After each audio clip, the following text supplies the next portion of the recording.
안녕하십니까. 산업기술평가관리원에서 지식서비스 PD를 맡고 있는 김돈정입니다. 본 세션에서는 지식서비스 R&D와 실감형 기술에 대해서 말씀드리도록 하겠습니다. 목차입니다. 먼저 지식서비스 R&D가 뭔지에 대한 간단한 개요를 설명드리고요. 그 다음에 지식서비스가 그동안 추진해 오려고 했던 방향, 특히 2021년을 중심으로 해서 앞으로의 방향에 대해서 말씀드리도록 하겠습니다. 그리고 본 세션과 연관성이 있는 실감형 기술과 관련해서 과거의 지식 서비스가 어떤 과제가 나갔던지, 또 앞으로 나온 과제는 또 어떤 것이 있는지 간단하게 소개해 드리도록 하겠습니다. 지식 서비스는 산업부에서 진행하고 있는 유일한 서비스 R&D 중에 하나입니다. 서비스 R&D는 전체 국가 R&D의 약 한 3%도 차지하지 못할 정도로 굉장히 작은 분야를 차지하고 있는데요. 앞으로 많이 강조될 부분도 있다라고 생각을 합니다. 그런 측면에서 어떻게 보면 서비스 R&D가 뭔지를 잘 설명하는 부분이 필요한데요. 쉽지만은 않았습니다. 그래서 저희가 이런 그림을 하나 그려봤는데요.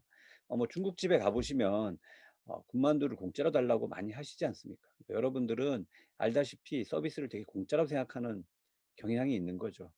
근데 또 한편 딤섬집에 가 가지고는 딤섬집의 만두를 갖고 공짜로 달라 하는 경우는 없지 않습니까? 도대체 그 차이가 뭘까요? 분명히 뭔가 차이가 있을 거라고 저희는 생각을 한 거죠. 그래서 어떻게 보면 중국집에서 주는 군만두와 딤섬집의 딤섬의 차이는 어떻게 보면 부가가치가 다른 게 아닐까 그런 생각을 해 봤고요. 어떻게 보면 부가가치를 높이기 위한 어떤 기술 개발 이런 부분들을 지식 서비스라고 한번 생각을 해 봤습니다. 특히 어떻게 보면 서비스 정보의 저장이라든가 검색한다는 기술이라든가 데이터를 분석하는 기술, 그다음에 제품과 서비스를 어떻게 보면 연계할 수 있는 기술, 이런 부분들이 앞으로는 꼭 필요한 기술 개발이 아닌가 그런 생각을 했습니다. 그래서 이를 다시 한번 정리를 해보면 어떤 지식의 생산, 가공, 유통 및 활용을 통해서 부가가치를 창출하는 산업을 저희는 이제 지식 서비스라고 보고 있고요. 과거에 몇 개 사례를 보여드리면 어떻게 보면 데이터를 중심으로 해서 재해석을 해서 개인 중 금융기관이 갖고 있는 데이터를 개인 중심의 데이터로 재해석한 어떤 뱅크 샐러드의 과제, 그다음에 어떤 제조 현장에 어떻게 보면 어 운영상의 어려움들을 해결하기 위해서 디지털 트윈 기술을 통해 가지고 지식 기반의 제조 혁신 기술을 개발하는 형태, 이런 부분들을 과제를 지원해 왔었고요. 어떻게 보면 해외 사례도 지식 서비스 분야에 관련된 R&D와 유사한 부분들을 저희가 한번 찾아봤습니다.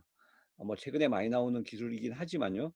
어떻게 보면 홈 트레이닝 분야에서 펠로톤이라는 회사가 어떻게 보면 신체 활동을 관리하는 기술 등, 그다음에 생체 인식이나 분석 등을 하는 기술들을 포함해 가지고 어떻게 보면 새로운 사업들을 하고 있고, 그다음에 어떤 토발라라는 회사가 스마트 오븐, 배송, 레시피가 결합되어 있는 융합적인 기술 개발들을 진행하는 것을 어떤 참고할 만할 수 있을 것 같습니다. 어 전 세계적으로 저희가 비교를 해 보면요. 지식 서비스 분야는 OECD 전체에서 우리나라는 아직까지는 좀 많이 떨어져 있습니다. 산출 분야나 어떻게 보면 고용 분야에서도 상당 부분 떨어져 있고요. 그다음에 어떻게 보면 전 세계 서비스 R&D의 어떻게 보면 어떤 가장 높은 것을 미국이라고 본다면 미국 대비 기술 수준은 아직까지는 2013 년부터 저희가 계속 기술 수준 분석을 하고 있는데요. 그렇게 캐치업을 아직까지는 못하고 있다. 그런 측면에서 지식 서비스 R&D에 어떻게 보면 개발의 필요성은 아직까지도 유효하다, 그런 생각이 좀 들고 있습니다. 지식 서비스 R&D는 2009 년부터 시작됐습니다. 실제로 2007 년에 지식 서비스 산업 육성 전략이라는 보고서로부터 시작을 했고요. 그 이후에도 서비스 R&D에 대한 활성화를 위한 다양한 정부 정책들이 수차례 발표되었고, 그때마다 지식 서비스와 관련된 R&D는 조금씩 강조되어 왔습니다. 특히 4차 산업혁명의 어떤 기술의 등장, 그다음에 최근 들어서 어떤 비대면 산업의 어떤 도래, 이런 거와 관련해서도 지식 서비스 분야의 R&D는 꾸준히 증가해서 2021년 현재 약 555억 규모로 성장해 있습니다. 정부 정책 중에 한 두 가지 정도를 살펴보면요. 어 첫 번째는 작년 10월에 서비스 R&D 활성화 전략을 발표한 바가 있습니다. 그래서 정부에서는 향후 5 년간 서비스 R&D에 약 7조 정도를 투자한다고 했었고요. 특히 어떤 비대면 학습이라든가 생활 밀착형 서비스는 어떤 지식 서비스 분야의 한 포함이라고 보시면 될 것 같고요. 저희 내용도 이 속에 들어 있습니다. 또 하나는 어떻게 보면 작년 7 월에 발표했던 한국판 뉴스입니다. 그중에서 특히 디지털 뉴들의 비대면 산업 육성에 지식 서비스 분야가 포함되어 있습니다. 다음으로는 어떤 지식 서비스 R&D의 추진 방향에 대해서 살펴보겠습니다. 어떻게 보면 또 방향을 바로 말씀드리기보다는 어떤 작년 상황을 얘기 안 할 수가 없는데요. 특히 코로나에 대해서 얘기하지 않을 수가 없습니다. 코로나의 팬데믹은 엄청나게 많은 영향을 끼치고 있는데요. 특히 전쟁과 같은 상황이 이라고 할 수 있을 것 같습니다. 미국의 경우 코로나 사망자가 2월 말까지 약 한 52만 명이 사망을 했습니다. 이는 1-2차 세계 대전, 베트남전 전체의 미국 군인의 사망자를 다 보다도 더 큰 사망자라고 볼 수도 있고요. 그다음에 지금 현재 이 팬데믹 상황이 끝나지 않고 지속적으로 간헐적으로 계속 나타나는 엔데믹 상황으로 갈 거라는 것 또한 많은 부분에 예측이 되고 있습니다. 그래서 이 부분은 어떻게 보면 지식 서비스의 어떻게 앞으로의 방향에서 어떻게 보면 비대면 서비스로의 전환에 하나의 큰 어떤 시사점을 주고 있고요. 두 번째는 기술 기업 중심으로 한 어떤 플랫폼 기업이 급격히 성장한다는 부분입니다. 특히 미국의 그다음에 중국의 알리바바, 뭐 텐센트를 중심으로 한 거대 기업들의 등장들이 엄청난 성장들을 하고 있습니다. 특히 2020년 한국 국가 예산이 약 500조에 불과한데 500조 정도인데요. 글로벌한 기업들은 2,000조가 넘는 기업들이 이미 등장을 하고 있습니다. 그럼 이런 부분들을 어떻게 봐야냐? 또 최근에 한국의 쿠팡이 100조의 금액으로 그 미국에 상장을 했었죠. 그래서 거대한 플랫폼 플레이어들이 어떻게 보면 갑작스럽게 등장하기도 하고 이런 부분에 대한 대응들을 저희가 꾸준히 할 필요가 있다. 그리고 한국에서도 어떻게 보면 좋은 사례가 나오고 있다. 이런 부분들을 어떻게 보면 국가적 차원에서도 지원하는 방안을 고민해야 될 거라고 생각하고 있습니다.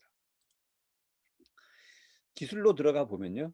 어떻게 보면은 새로운 형태의 ICT 기술들이 계속 등장을 하고 있습니다. 특히 코로나로 인해서 비대면과 관련된 부분, 그다음에 온라인과 관련된 부분, 그다음에 어떤 5G, 어떤 디지털 트랜스포메이션 관련된 다양한 형태의 기술들이 등장하고 있는 부분들은 계속 주목해야 할 것이고요. 또 하나는 어떻게 보면 사람의 행동들이 바뀌는 부분들이 있습니다. 특히 직장인들의 입장에서 보면 왜 재택근무들을 많이 하셨는데요. 원격 근무가 이제는 일상화되고 있는 부분이 있습니다. 그래서 이제는 앞으로도 상당 부분은 원격 근무를 할 거라고 생각하는 분들이 많이 계시고요. 그러면 또 그 원격 근무가 그냥 반드시 좋은 거냐? 꼭 그렇지는 않고 그 원격 근무 동안에 또 번아웃 경험이 또 많이 생겼습니다. 그래서 이런 부분들을 어떻게 해결할 거냐. 또 반대로 관광지에서는 이제 고객들이 놀러 오지 않으니까요. 이를 어떻게 해결할 거냐. 이런 부분들을 찾기 위해서 워케이션이라는 개념이 등장하기 시작했습니다. 특히 영영방에 있던 섬나라인 앵글라라든가 에스토니아 이런 데서는 이제는 놀러 오는 것이 아니고 일하러 오는 공간으로 어떻게 보면 새롭게 탈바꿈하는 새로운 시도들을 하고 있고요. 일본의 리빙 애너웨이라는 곳에서도 오케이션이라는 개념을 이용해 가지고 어떻게 근무하는 공간, 그다음에 어 정주하는 공간과 근무하는 공간의 결합에 대한 새로운 형태의 접근법들이 나오고 있다. 이런 부분들은 저희들이 좀 주목해야 되지 않나 이런 생각들을 하고 있습니다. 이런 차원에서 작년 하반기부터 저희가 이제 비대면 서비스 R&D 포럼을 약 한 16분 모시고 각각 각계의 전문가들을 모시고 한번 논의를 했는데요. 이런 논의를 통해 가지고 2021 년도에 지식 서비스 추진 R&D의 어떤 방향 이런 부분들을 좀 세우는 데 많은 도움이 됐습니다. 지식 서비스의 R&D는요. 크게 나눠서 서비스 핵심 기술 개발과 서비스 산업 융합 고도화 기술 개발 사업이 크게 두 가지가 있습니다. 뭐 각각에 대해서는 뒤에 장에서 조금 더 부연 설명을 드리도록 하겠습니다. 서비스 핵심 기술 개발은 크게 세 가지로 이루어지고 있는데요. 특히 이제 지식 서비스의 여러 지원 분야가 있지만 그중에서 컨설팅, 그다음에 마케팅, 그다음에 전문 서비스 분야가 있습니다. 이런 부분에 를 지원하기 위한 어떤 서비스 지원 기술이 있습니다. 그래서 서비스를 가상화하거나 지식 콘텐츠를 네트워크하는 기술들이 개발되고 있고요. 법률에다가 AI를 도입한다든가, 그다음에 새로운 형태의 마케팅 기법을 만든다든가, 이런 부분도 서비스 지원 기술에 포함됩니다. 또 하나는 제조업의 문제분들을 서비스의 관점에서 어떻게 해결할 거냐, 이런 부분도 지식 서비스 분야에 해당하는데요. 뭐 핵심 시설들을 운영 유지 보수하기 위해서 디지털 트윈을 도입하거나 제조 현장의 고령화의 기술 전수 문제들을 어떻게 해결하거나, 이런 부분들도 저희가 과제화를 하고 있고요. 마지막으로 유통물류 분야 또 에서 어떻게 보면 어떤 온라인 중소셀러들을 위한 전주기 지원 체계를 구축하는 차원에서 과제도 만들어 보기도 했습니다. 그래서 뭐 패키징을 어떻게 해결하거나, 그다음에 어떤 요새 창고를 이제 풀필먼트라고 하죠. 그래서 풀필먼트의 어떤 데이터들을 어떻게 호환되는 부분, 그다음에 어떤 해외에 어떻게 보면 내가 셀러가 됐다, 그러면 해외 셀러들을 어떻게 아마존이나 이런 데서 어떻게 잘 팔 수 있도록 뭔가 도와주는 부분이 있을까? 그래서 그런 부분들을 찾아보는 부분, 이런 것들이 어떻게 하나가 잡혀 있었고요.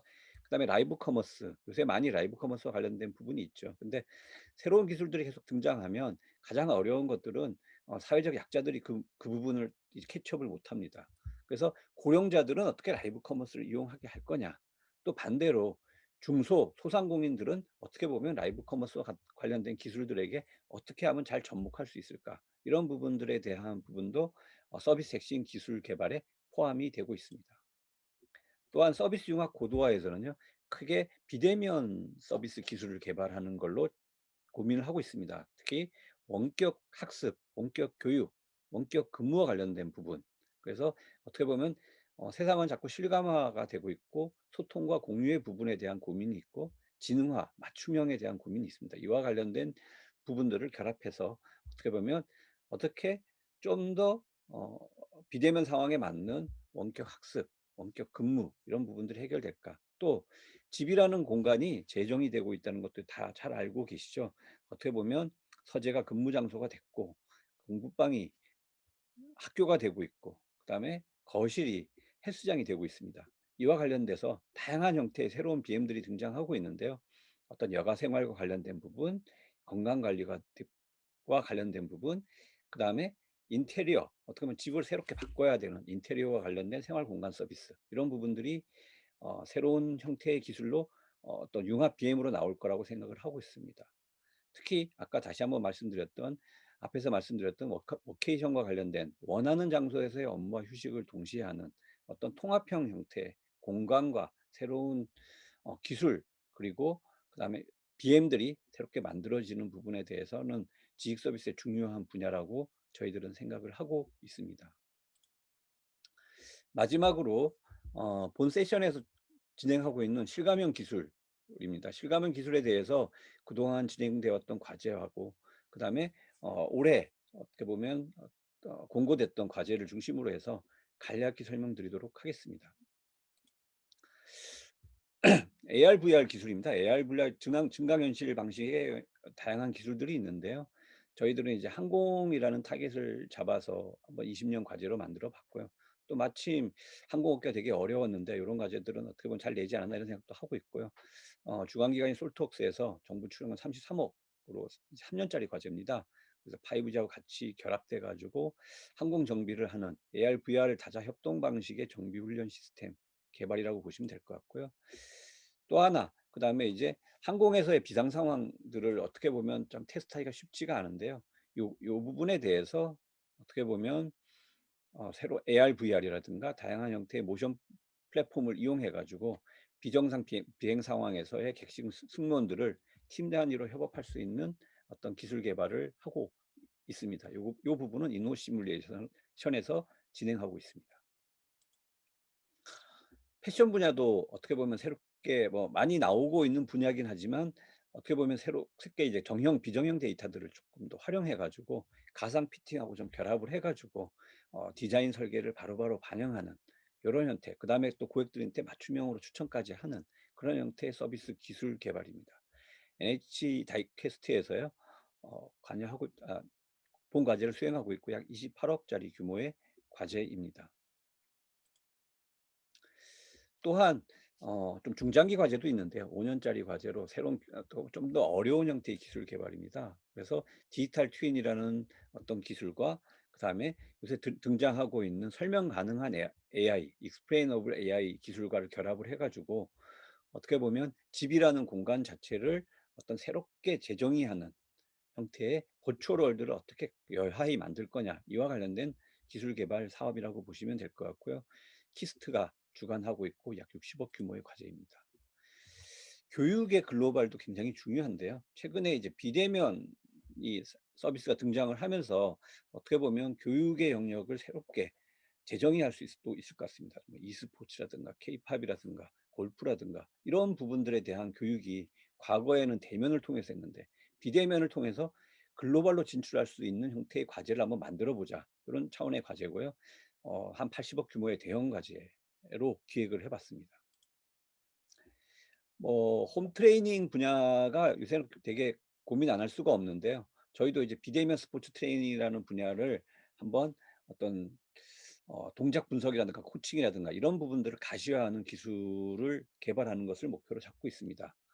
27 개월로 잡았고요. 21억 규모인데 어떻게 보면 비대면의 어떻게 보면 코칭도 중요하지만 어떤 개인정보 보호도 같이 한번 고민하는 과제로 기획을 해 봤습니다.